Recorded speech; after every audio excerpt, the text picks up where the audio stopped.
Superfast બુલેટિનમાં આપનું સ્વાગત છે। હું છું અંકિત। સમાચારો સુપરફાસ્ટ અંદાજમાં જોઈએ તે પહેલા એક મહત્વપૂર્ણ સમાચાર તેના પર નજર કરી લઈએ।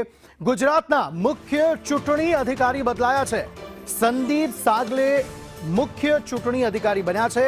હરિત શુક્લાના બદલે સંદીપ સાગલેને જવાબદારી સોંપવામાં આવી છે। કેન્દ્રીય ચૂંટણી પંચ દ્વારા આ નિમણૂક કરવામાં આવી છે। હિરેન રાવલ આ અંગે વધુ માહિતી આપી રહ્યા છે। હિરેન, જણાવશો શું વધુ વિગતો?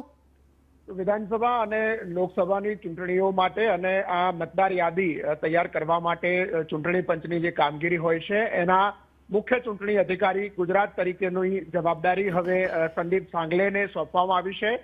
સંદીપ સાંગલે અત્યાર સુધી સ્પોર્ટ્સ ઓથોરિટી ઓફ ગુજરાતના ડાયરેક્ટર તરીકે કાર્યરત હતા। હારિત શુક્લા મુખ્ય ચૂંટણી અધિકારી તરીકે અત્યારે સુધી હતા અને એમની પાસે સામાન્ય વહીવટ વિભાગમાં પણ સચિવ તરીકેનો વધારાનો હવાલો હતો। જો કે કેન્દ્રીય ચૂંટણી પંચે સંદીપ સાગલેની બદલી કરતા હારિત શુક્લાને હવે ચૂંટણી પંચમાંથી મુક્ત કરી અને સામાન્ય વહીવટ વિભાગ હસ્તક મૂકવામાં આવ્યા છે। આગામી 2027 વિધાનસભાની ચૂંટણીઓ અત્યારની સ્થિતિ મુજબ સંદીપ સાગલે ના ચૂંટણી અધિકારી તરીકેના વડપણ હેઠળ યોજાય તેવી સંભાવનાઓ પ્રબળમાં વધુ દેખાઈ રહી છે। આભાર સમગ્ર માહિતી આપવા માટે।